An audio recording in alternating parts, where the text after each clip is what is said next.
الحمد لله وكفى وسلام على عباده الذين اصطفى أما بعد فأعوذ بالله من الشيطان الرجيم بسم الله الرحمن الرحيم اليوم أكملت لكم دينكم وأتممت عليكم نعمتي ورضيت لكم الإسلام دينا صدق الله العظيم اللهم صل وسلم على سيدنا محمد النبي الأمي وعلى آله وسلم تسليما كثيرا كثيرا سبحان ربك رب العزة عما يصفون وسلام على المرسلين والحمد لله رب العالمین۔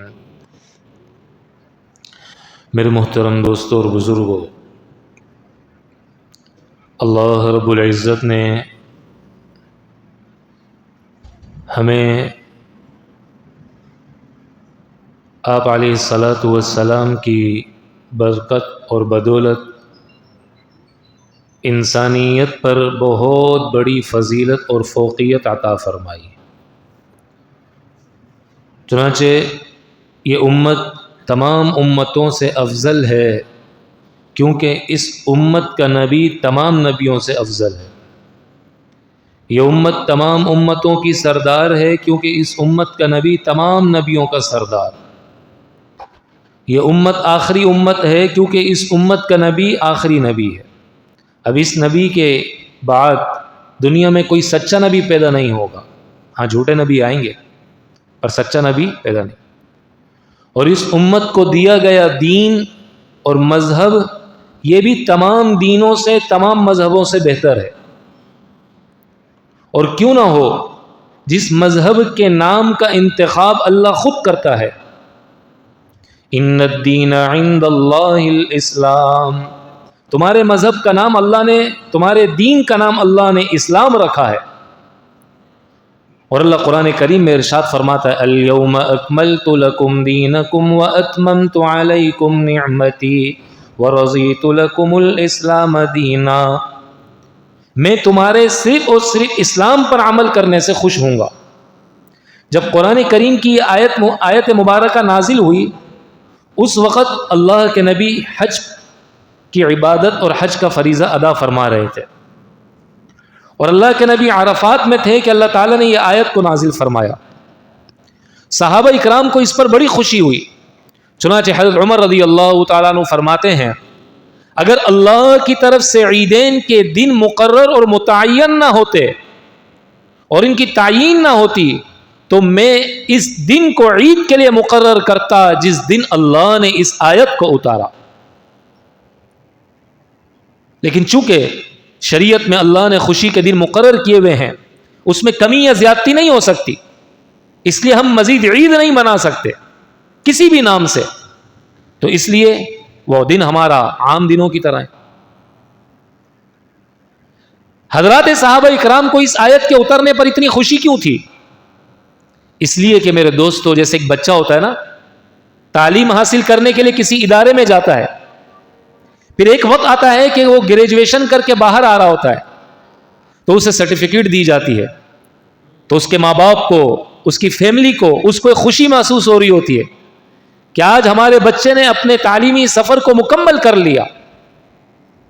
چونکہ صحابہ اکرام نے اسلام کے لیے، دین کے لیے قربانی دی تھی، دین کو حاصل کرنا ان کا مقصد تھا، اس کے لیے بڑی قربانی چھوٹی قربانی کو دیکھے بغیر صرف دین کو ترجیح دی، تو آج جب یہ دین کی تکمیل کا ان کے سامنے اعلان کیا گیا کہ دیکھو دین مکمل ہو گیا ہے، اب کوئی کمی یا زیادتی اس کی ضرورت نہیں ہے، مزید کسی کتاب کی ضرورت نہیں ہے، کسی سچے نبی کی ضرورت نہیں ہے، تو حضرات صحابہ اکرام رضوان اللہ تعالی علیہم اجمعین کا اس پر خوش ہونا یہ بنتا تھا۔ آپ علیہ الصلاۃ والسلام قصوہ اونٹنی پر حج کے سفر کو فرما رہے تھے، اللہ کے نبی نے اونٹنی کو منگوایا، اور اللہ کے نبی عرفات کے میدان میں ہیں، وادی میں کھڑے ہوئے ہیں، بعض روایات میں آتا ہے کہ اللہ کے نبی اس اونٹنی پر کھڑے ہوئے، بعض روایات میں آتا ہے اس کے ساتھ کھڑے ہو کر اس پر ٹیک لگائی، اور آپ علیہ الصلوۃ والسلام نے اعلان کیا لوگوں کو کہ جمع ہو جاؤ. صحابہ جمع ہو گئے. اللہ کے نبی نے اللہ کی حمد و ثنا بیان کی اور اللہ کا وحدہ لا شریک لہ ہونا بیان کیا. لا الہ الا ہو، اللہ اکیلا ہے، اس کا کوئی شریک نہیں ہے. پھر اللہ کے نبی نے فرمایا صدق وعدہ ونصر عبدہ وہزم الاحزاب وحدہ. اللہ کی ذات وہ ہے جو جس نے اپنے وعدے کو سچا ثابت کیا، سچ کر دکھایا. وہ کیا تھی؟ اس نے اپنے بندے کی مدد کی، یعنی جناب رسول اللہ صلی اللہ علیہ وسلم کی. اور اللہ نے اپنے نبی کے مقابلے میں آنے والے دشمنوں کو ختم کر دیا. فرمایا لوگوں غور سے سنو میں کیا کہہ رہا ہوں. سارے لوگ متوجہ ہو گئے. فرمایا کہ اس سال کے بعد آئندہ سال ہم اس انداز سے جمع نہیں ہو سکیں گے. یہ میرا تمہارا آخری ملاقات کے لیے آخری سال ہے کہ اس سال کے بعد میری تم سے دوبارہ اس انداز سے اس مقام اور اس مکان پہ ملاقات نہیں ہوگی. یعنی بتایا لوگوں کو دیکھو اب میرے دنیا سے جانے کا وقت قریب آ چکا ہے، اب میں مزید زندہ نہیں رہوں گا. اس لیے میں تمہیں اب ایک پیغام دینا چاہتا ہوں، ایک میسج دینا چاہتا ہوں جو کئی گھنٹوں پر مشتمل تھا. 5 سے 6 گھنٹے بعض روایات کے اندر آتا ہے، بعض میں اس سے زیادہ بھی آتا ہے. اتنے وقت پر مشتمل تھا اور دوپہر کا وقت تھا، ظہر کا وقت داخل ہو چکا تھا. اللہ کے نبی نے اس وقت خطبہ ارشاد فرمایا جس میں سب سے پہلی بات آپ نے فرمائی کہ سنو تم میں سے کسی کو کسی پر کوئی فوقیت نہیں ہے، اللہ کی نظر میں سب برابر ہیں. اللہ خود قرآن کریم میں ارشاد فرماتا ہے یا ایھا الناس انا خلقناکم من ذکر و انثی وجعلناکم شعوبا وقبائل لتعارفوا.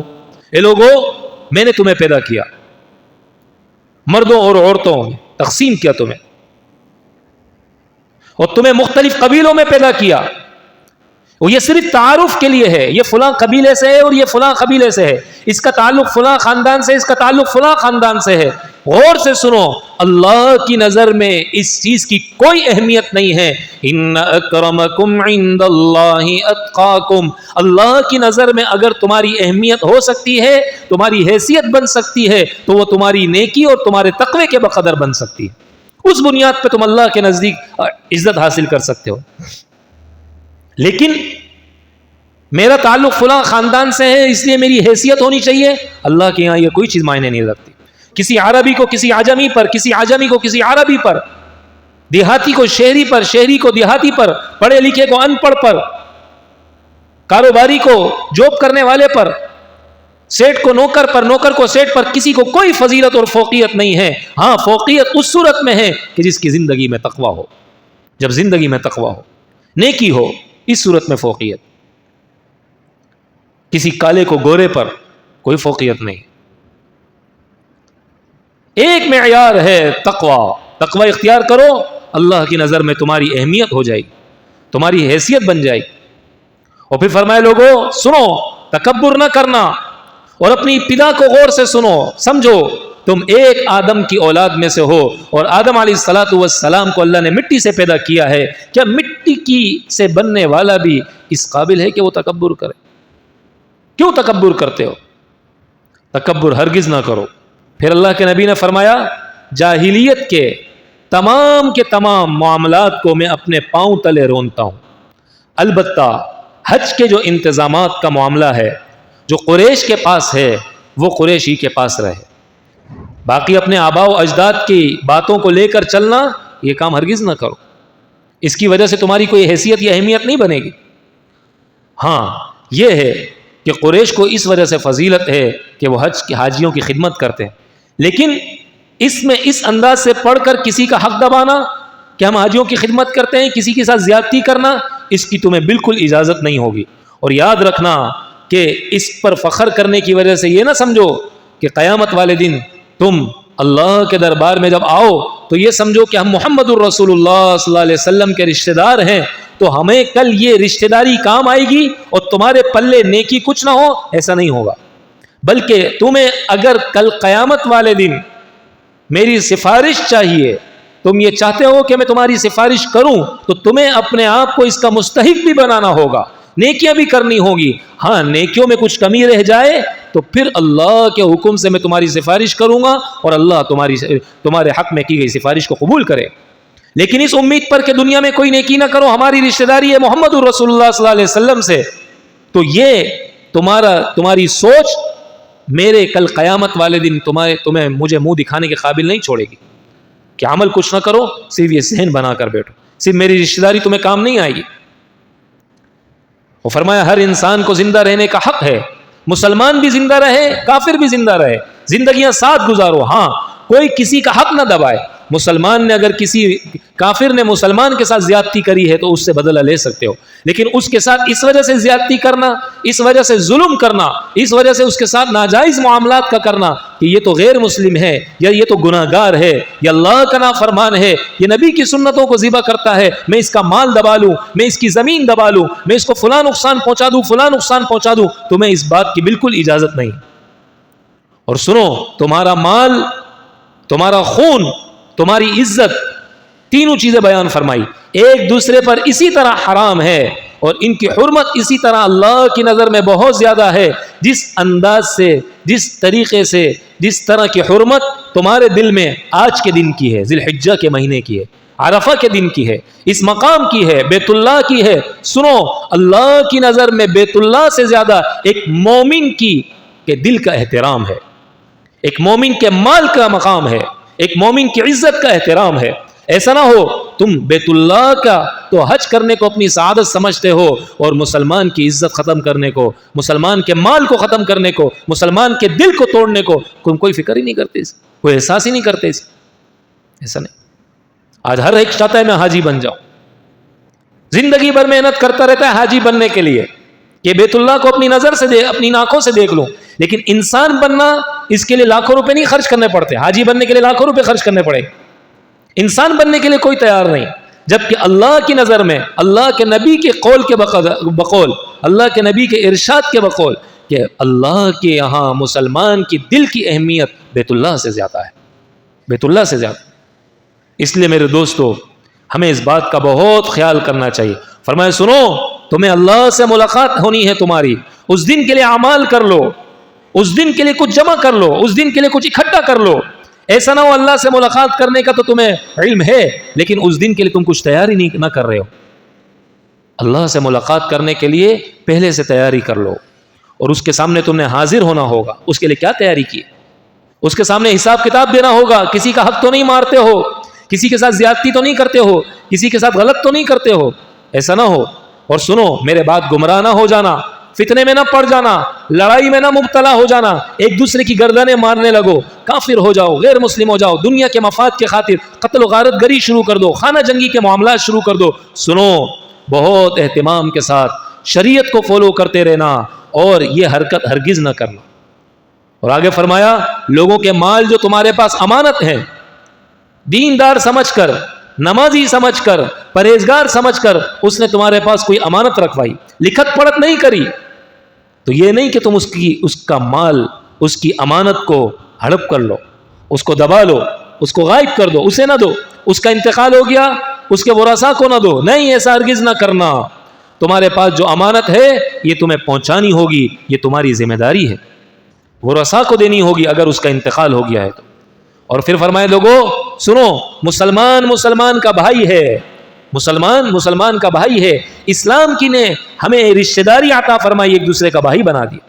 ہم مسلمان ہونے کی وجہ سے، اسلام کی وجہ سے ایک دوسرے کا ایسے ہی احترام کریں جس طرح ہم اپنے بھائی کا احترام کرتے ہیں، ایک دوسرے کا ایسے خیال کریں جیسے ہم اپنے بھائی کا خیال کرتے ہیں، ایک دوسرے کی فیملی کو اس طرح سے، اس نظر سے دیکھیں جس طرح اپنے بھائی کی فیملی کو جس نظر سے دیکھتے ہیں۔ یہ نہیں کہ میں تو پٹھان ہوں، وہ تو سندھی ہے، میں تو بلوچ ہوں، وہ تو اردو اسپیکنگ ہے، ایسا نہیں ہے۔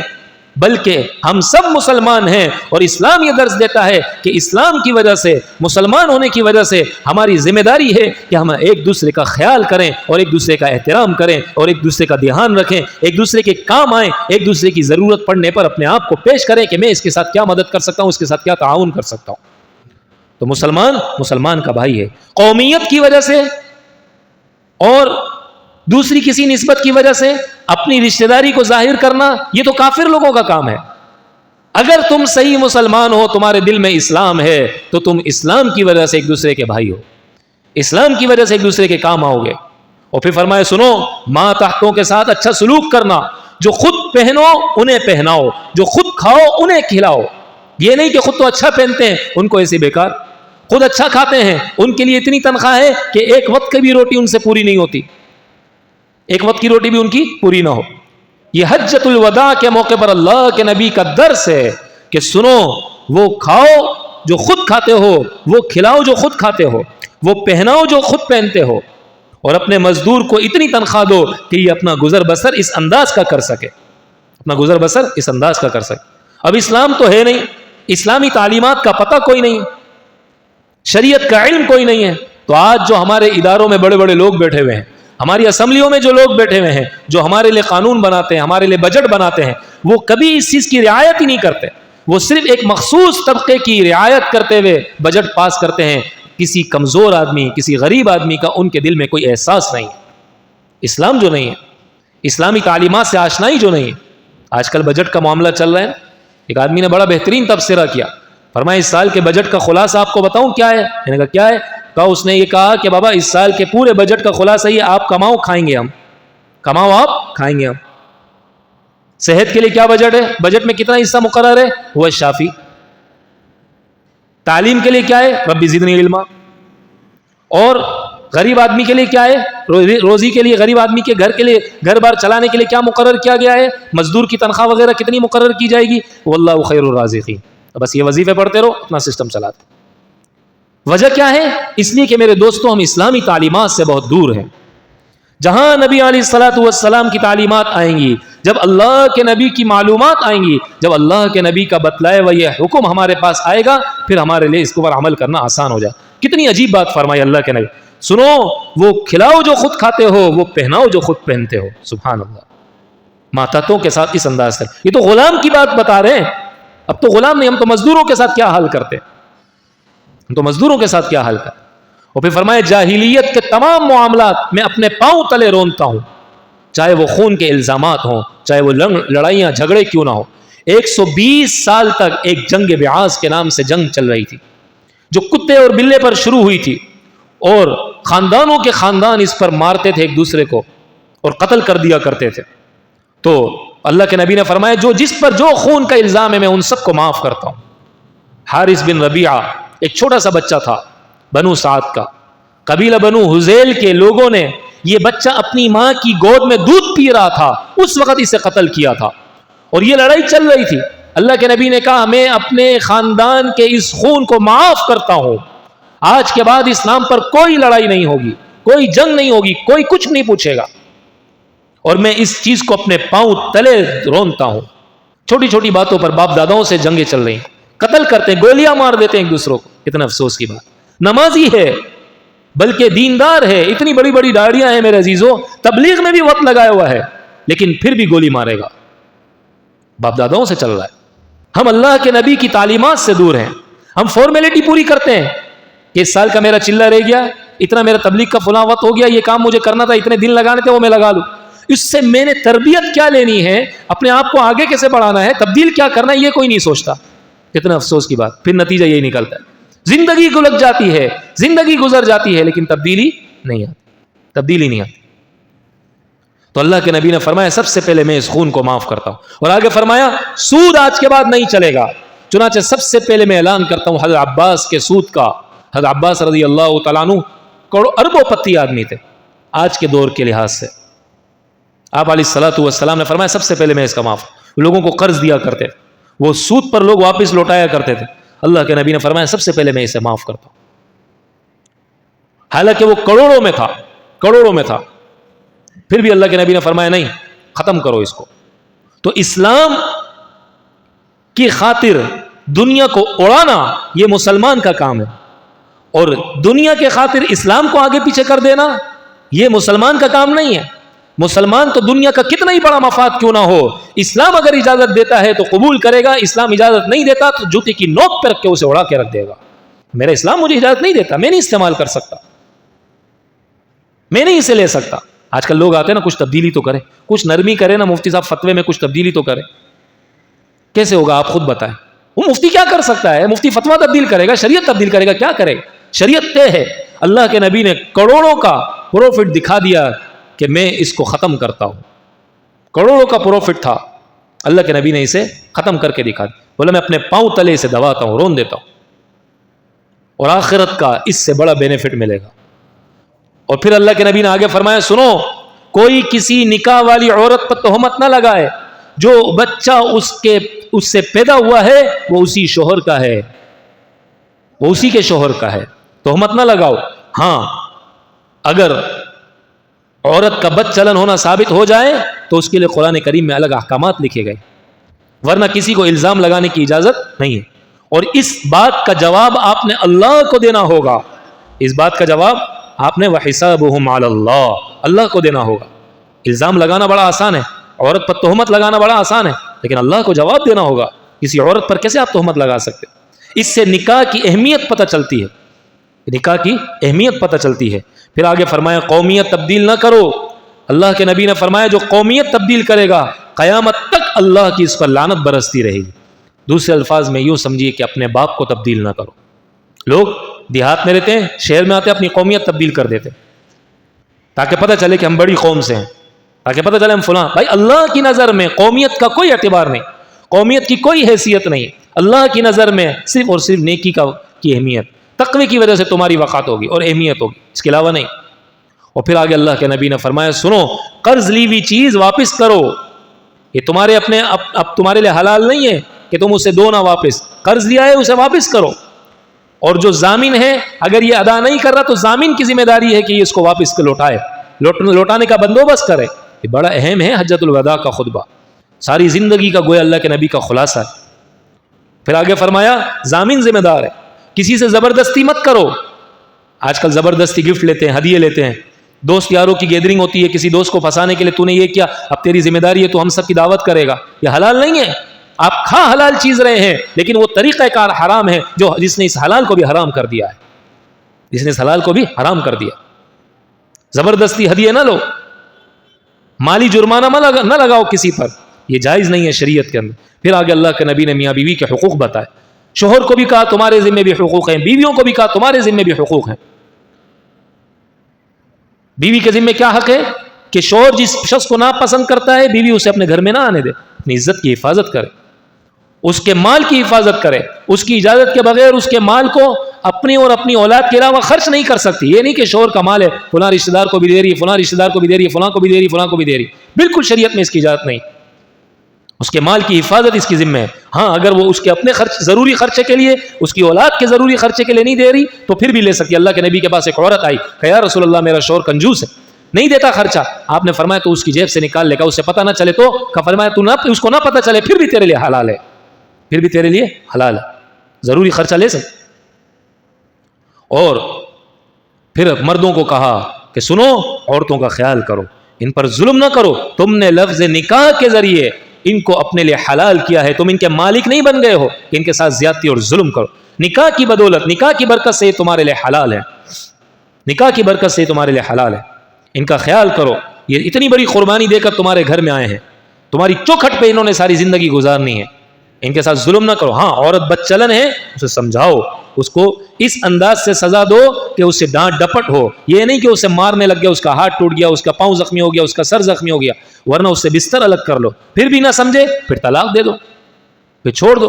اب لوگ کہتے ہیں نا طلاق دینے سے اللہ کا عرش ہل جاتا ہے، اس سے مراد وہ طلاق ہے جو ظلمن دی جائے، وہ طلاق نہیں ہے کہ جس رشتے کے بعد عورت گناہ میں مبتلا ہے، وہ کہیں اور اپنا اس کا دماغ ہے، وہ کہیں اور نکاح کرنا چاہتی ہے، اس مرد نے اسے زبردستی اپنے پاس رکھا ہوا ہے، طلاق دے دو نہ فرمانے تو، تاکہ وہ جو اپنے حساب سے اپنی پسند سے زندگی گزار سکے، زبردستی نہ رکھے۔ اس طلاق پر اللہ کا عرش نہیں ہلتا۔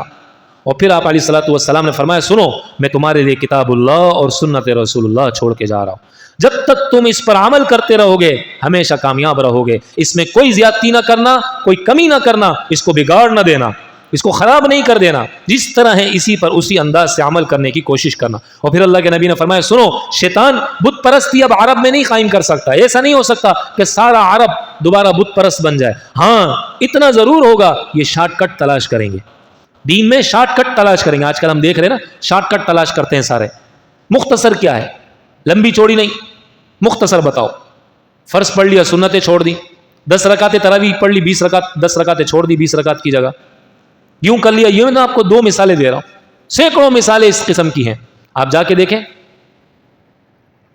کتنے افسوس کی بات، اللہ کے نبی 1400 سال پہلے یہ بات کہہ کر گئے تھے۔ یہ نہیں ہو سکتا کہ تم بت پرستی کا شکار ہو جاؤ گے سارے کے سارے، ہاں یہ ہوگا تم شارٹ کٹ تلاش کرو گے، دین میں کمی کر دو گے، غلط کر دو گے، دین کو بگاڑ دو گے، جو اصلی دین میں نے دیا ہے اس کو ختم کر دو گے۔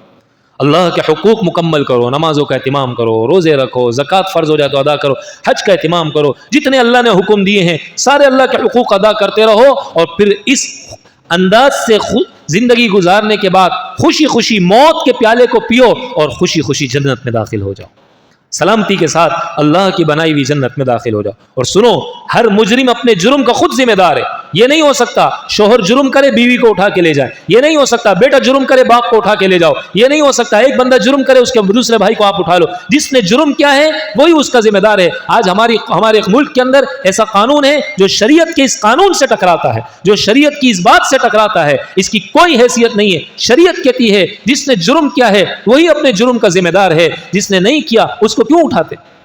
یہ عدالت کے لیے اللہ کے نبی نے یہ حکم بیان فرمایا۔ ہماری عدالتوں کے اندر اللہ کے اس طرح کا نظام لے کر آنا چاہیے، اس لیے اللہ کے نبی نے یہ بات بیان فرمائی۔ آج ہماری عدالتیں اس سے خالی ہے۔ اور پھر آگے اللہ کے نبی نے فرمایا سنو تم میں سے جس کو جو باتیں یاد ہیں وہ آگے دوسروں تک پہنچائیں، کیونکہ بسا اوقات جس کو تم آگے بتاؤ گے وہ تم سے زیادہ اس بات کو پھیلانے والا، اچھی طرح یاد رکھنے والا، سمجھنے والا اور دوسروں کو اس پر عمل کرانے والا ہوگا۔ ہو سکتا ہے اس طرح بھی ہو جائے۔ اور آگے اللہ کے نبی نے فرمایا سنو میں نے کیا تم تک دین پہنچا دیا؟ صحابہ نے 1.25 لاکھ سے 1.5 لاکھ تک کا 1.5 لاکھ تک کی تعداد میں حضرات صحابہ اکرام تھے، سب نے کہا ہاں یا رسول اللہ آپ نے ہم تک دین پہنچا دی۔ پھر اللہ کے نبی نے آسمان کی طرف اشارہ کیا، اے اللہ تو گواہ رہنا، اے اللہ تو گواہ رہنا، اے اللہ تو گواہ رہنا۔ 3 مرتبہ یہ بات فرمائی کہ تو نے مجھے اس لیے دنیا میں بھیجا تھا کہ میں تیرا پیغام لوگوں تک پہنچاؤں، اے اللہ میں نے پیغام لوگوں تک پہنچا دیا، اس کے یہ سارے کے سارے اقرار کر رہے ہیں اور تو گواہ رہے کہ میں نے ان تک پیغام پہنچایا، اس بات کا اقرار انہوں نے کیا ہے، اس بات کے یہ لوگ بھی گواہ بنے، یہ لوگ بھی اس بات کے گواہ ہیں۔